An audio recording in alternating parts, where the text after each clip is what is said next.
Hello everybody, this is the 12th episode of Fireside. I'm Cam, this is Brendo, you know the deal by now. We're excited to bring you 3 new fun facts on this Fun Fact Friday about 3 of our past presidents. Before we get into our 3 fun facts today, I'd like to just ask you folks watching out there, if you like the content that you're seeing, if you like what we're doing here with Fireside, with the Fun Fact Fridays, with Taylor Tuesdays, Storytime Sundays, everything, please share them with your friends, your family, anyone that might be interested in it. Presidential history geeks like I am. I don't know, Bert's geek, but yeah, he's here. Close. Along for the ride. Anyways, just any friends, anyone you might think would be interested in this, please send these types of videos over to them. Our first president tonight that we're going to be talking about is your POTUS Classic champion. He is the man, the myth, the legend, the 26th president from 1901 to 1909, Theodore Teddy Roosevelt.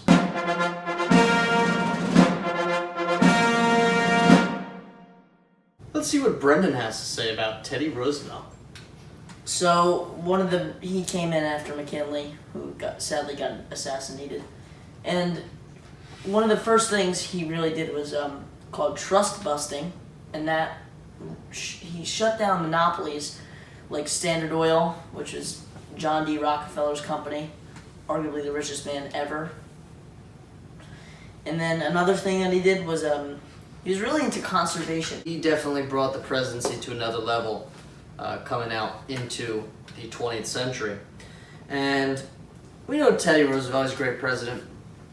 And one thing that we're going to highlight today, basically our fact about Teddy Roosevelt today, we're going to talk about his brilliance intellectually. When we think of presidents, looking at all-around Renaissance men, we got Thomas Jefferson that we talked about in the last Fireside episode. He was a foodie, which is interesting. Brought tomatoes to the country, made it popular. Love so apples. We think. Love apples. But Teddy Roosevelt was probably the most complete Renaissance man out of all of them. He was physically overbearing, was just a physical specimen of a man. And he had the brains, he had the bronze. He's your prototypical American dude who you want to go hiking with or eat a burger with or something.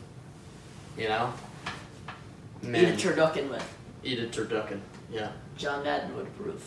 That's where you stuff a chicken into a duck, and then you stuff that inside a turkey. Boom, that's a turducken. Theodore Roosevelt was known back in his day for being probably one of the most wide-ranging, most accomplished authors of his time. Believe it or not, he wrote 35 books. 35 books. And published 35 books. Didn't even know he wrote a book. Yeah. Wrote 35. Yeah. 35 books. In his lifetime. First when he was 23. And he knew a lot about history, the Navy, maritime warfare, that sort of deal. Politics, like zoology, loved animals, geography, anything that you could really think of, he wrote about. He knew an extensive amount of information on everything, basically. You could say he was an animal. I don't get it. Zoology. Because he's a physical beast. A mental. You could say he was an animal. And from the source that I read, Teddy Roosevelt apparently wrote 150,000 letters in his lifetime as well. 150,000 letters. So, according to my calculation, in the calculator, so that's about 7 letters a day. 7 letters a day writing. So we talked about his writing skills, right? How about, though, his reading skills? Because this dude, Teddy Roosevelt, Harvard graduate, smart cookie, as one would say, he could basically finish a book every morning. If he was stressed out, he could finish a book. If he had some time in the morning, he'd finish 3 books in the morning. Three books. How long does it take you to read one book, Brent? No comment. He also read these books. It wasn't just English. It was in German. Oh, It was okay. in French. Oh, okay. Latin. Oh, okay. And Italian. People don't even know how to speak Latin anymore. No. It's more common back then. I mean, I kind of wish I knew Latin a little bit, but, the school system has failed us. No, I think just the world failed itself, kind of. Exactly. Knowledge. He just soaks in information. And that leads us into the last point about his intelligence, Teddy Roosevelt's intelligence, is that he probably had a photographic memory. Yeah, Teddy said himself that he probably had a photographic memory. Now, you can't really justify that by today's standards. We don't know, okay? But he could recite poems and pages from books that he read decades earlier, just coming up in conversation. He Yeah, remembered reading, he could recall the page exactly as he saw it and just read off of it. That's how he did it. I'd say that's photographic. Wouldn't you say? In that circumstance, yes. Pretty close. This dude has insane capacities. Our next president after Theodore Roosevelt, the intellectual man, we have another interesting heroic president in James Monroe.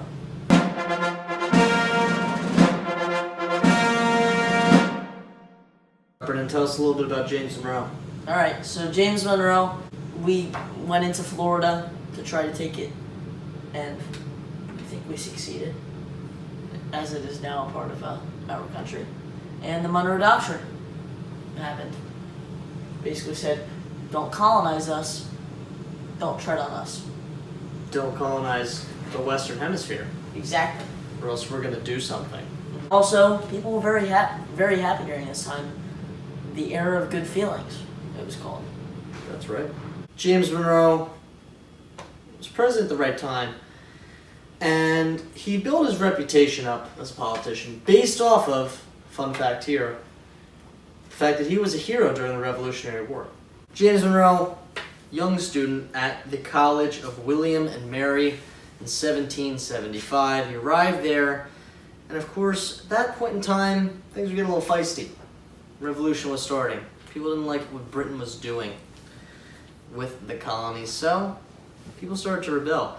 And James Monroe is a 17-year-old, 1775, a college student, freshman at William and Mary, was like, all right, I'm going to join this regiment with a couple Why of not? college guys, Why not? and we're going to fight the British, the most powerful army in the world. Yeah, man. That's what he said. So he was kind of all over the place after he got his footing with the 3rd Virginia Regiment. Went to New York City to help occupy the town. Of course, the British had other plans with that. At Harlem Heights, he was with them when the Americans they weren't doing too well in New York City, but they made a little bit of a stand there. They retreated successfully to New Jersey. Wasn't looking too good for the Continental Army at that point. Now we're going to talk about a little place called Trenton, New Jersey. Right up the road. Right up the road from where we are. I've been to Washington Crossing State Park a few times. Beautiful there. Beautiful. Beautiful scenery. And Trenton was a place where General George Washington, understood that he needed victory. He needed to stem the momentum that the British and now the Hessian forces were gaining on them as they retreated across New Jersey. And therefore, they were like, you know what? We're going to attack Trenton. The Hessians won't know we're coming because it's the morning after Christmas, and, you know what the German soldiers are doing on a holiday. Are you kidding me? It's common knowledge. Okay? We know what they're doing. Drink. We know what they're doing. General Washington, the Americans, crossed the Delaware River on that blistery winter night, Christmas night, 1776. James Monroe, Lieutenant James Monroe, was one of the first actually to cross in a band of, I think, 53 different soldiers under Captain William Washington, a close relative of the general in charge of the Continental Army. And they came over, a band of 53 guys, to start the attack. Now we know the Battle of Trenton as an American victory today. Surprising the Hessians, everything went well, but it's pretty evident to Lieutenant Monroe and everyone around them that the battle wasn't exactly going to be that easy to fight. As a matter of fact, at one critical point in the battle, Monroe and Washington and their guys, their troops, were tasked with taking some of the Hessian cannons on the road that were pretty pivotal in the battle. During the confrontation, Captain Washington is shot. He's out of action.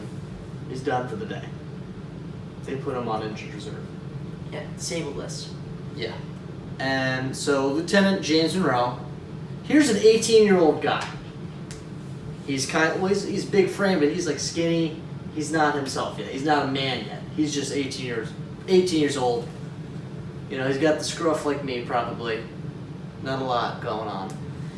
But anyways, so he's commanding troops at the battle track now. And it's a lot of valor in this kid here, James Monroe. He reminds his men, as they charge to get the cannons, he reminds them of what Washington told them, saying, "Victory or death." He's got a lot of valor, a lot of bravery. Actually gets shot as well. Yeah, people say he got grazed. He got a good chunk of a bullet into his chest.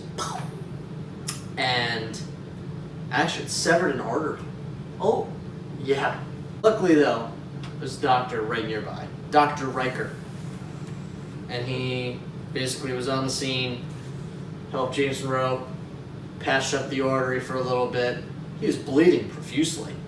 It's disgusting, I'm sure, trying to take these cannons here.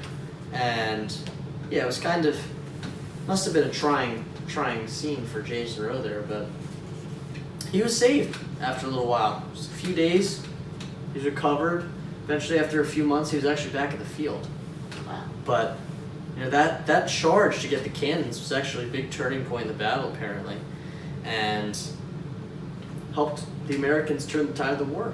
And General George Washington, he was about this 18-year-old kid, falls in battle.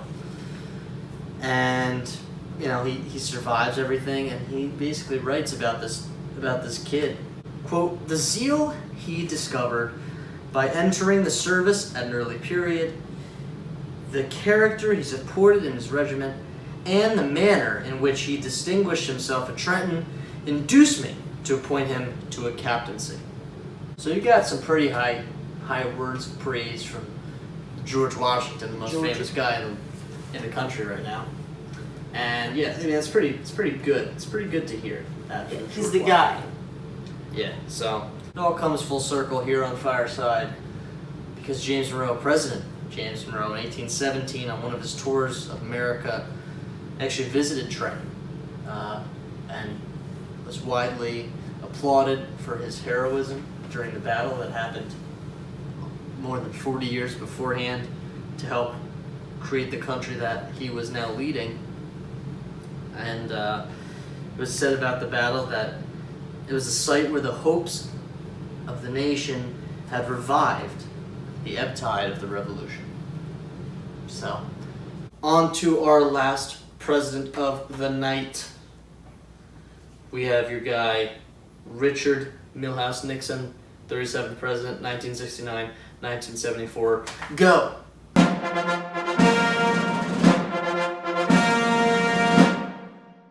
So, things that Richard Nixon did while he was in office were that he went on diplomatic missions in China to halt nuclear war, which obviously that didn't happen. I don't know what I'm saying. And then Watergate happened. Oh. Look at us with a little setup here. Hey, look at that. Look at these two. Beautiful. Wow. Many of you know Richard Nixon for the dirty political deeds that he did as president and his, kind of awkward demeanor and everything like that. So, you don't see a good side of Richard Nixon.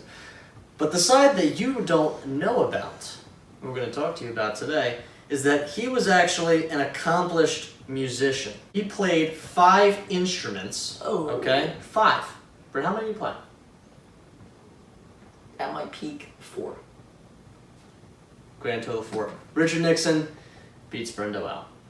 5 instruments Richard Nixon played: the saxophone, the clarinet, the accordion, the violin, this dude all over the place, and the piano. Richard Nixon, the pianist, was basically grown because his mother was basically big on him taking piano lessons as a kid. Actually sent him in 7th grade 200 miles away to practice with his aunt. That must have been a fun summer for Richard Nixon. Yay. We're going to look at a couple examples on film where we could see Richard Nixon play Tickle the Ivories, as one may say. With us today to analyze the piano playing skills of 37th President Richard Nixon, we have our friend Dan Weiss on the call. Dan, how are you tonight? Well, such is the life. The suit is great. The suit fits you well. Thank you. Truly. So I'm very excited to have you on. I have a little special guest today. So I'm going to try and work Zoom for the first time on my computer. I don't really know how to do it, but we'll see how this goes. Let me share the screen here. Let's see how this works. What is going on? There we are. Look at this. So this is 1974. It's actually March 7th. Okay. He played this piece with the singer Pearl Bailey, who was a Nixon supporter at the time, to use it as basically a political advantage and distract everyone from his Watergate findings that were dominating the news at the time. Dan, I'm going to play this for you, okay? I want to hear your expert opinion here. Now it's on the St. Patrick's Day. My wise Irish rose, the sweetest flower I know. They search everywhere, but none can compare with my wise Irish rose. You ladies basso. My wise Irish rose.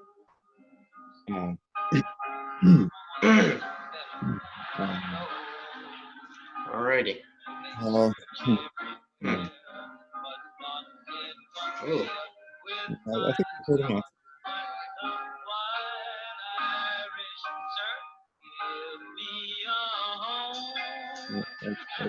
Okay. Hey, let me tell you something about that. That's an abrupt ending. I don't like the ending of that. Yeah. But overall, It like picked up and then picked up and then boom, nothing. To put it cordially, his mother clearly didn't send him far enough. Final verdict. Let's give it a 1 through 10 Barstool Sports Pizza Review sort of review here. What do you think? Truthfully, I'm going to have to go with a 0 for a multitude of reasons, stemming partially from the way that his fingers make contact with the keys. It's simply too abrupt, too insulting to the instrument, to the art. Yes. And that's your verdict. We're going to put it right here. 0 on the 1974 playing of Wild Irish Rose from Richard Nixon. Not a good start for Tricky Dick, as some called him. But we got one more for you, Daniel. This situation, let's give you some context to this song here. Okay, 1963, he's on the Jack Parr show. Jack Parr hosted The Tonight Show, actually, before Johnny Carson. Richard Nixon, the year before, just lost the California governor race. 2 years before that, he lost the presidency to JFK. He's not in very good political straits right now. And he's had he's had a couple bad years. He's trying to distract from his political misfortunes. So here he is on the Jack Parr show with a little thing that he wrote, a concerto. Are you ready for this, Dan? I'm ready.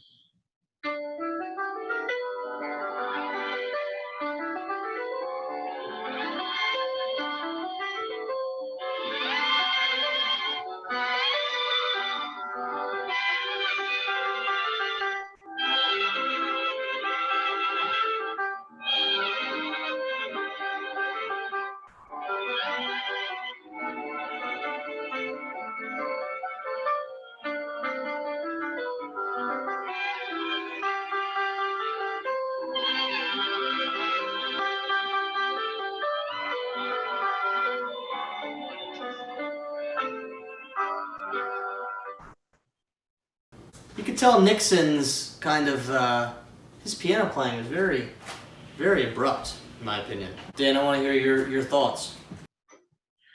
Well, Cam, I happen to agree with you.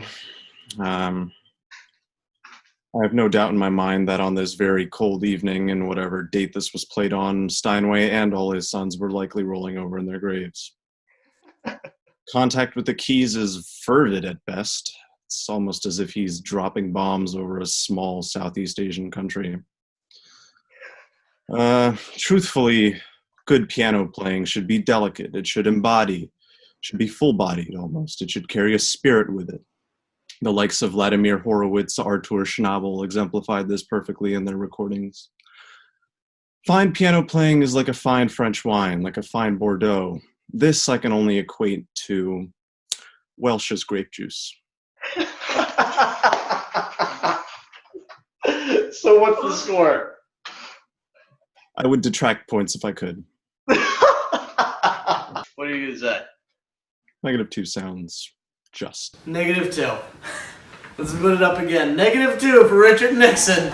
On his own, he composed this one. I want you all to remember.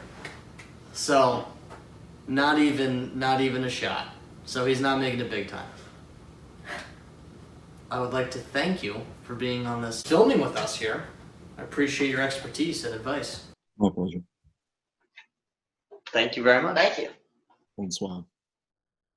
That is it for today's episode of Fireside, a Fun Fact Friday. Thank you all for watching. I'd like to give a special thank you to our friend Dan for popping on today, Yes. giving us his expertise about piano playing. Richard Nixon, if I have to say anything about that, I'd probably just say, step up your game. That's all. That's all I'm saying. Even though he can't. But Please subscribe to the channel.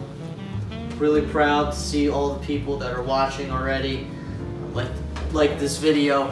And again, don't be afraid to share this video with your friends, with your family, anyone that would be interested in this kind of content. We really appreciate the support that we're being shown, and we love doing these. So we love the love. We love being shown the love. we do. Thank you all for watching.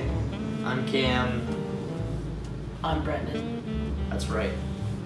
And this was Fireside. We will see you next time.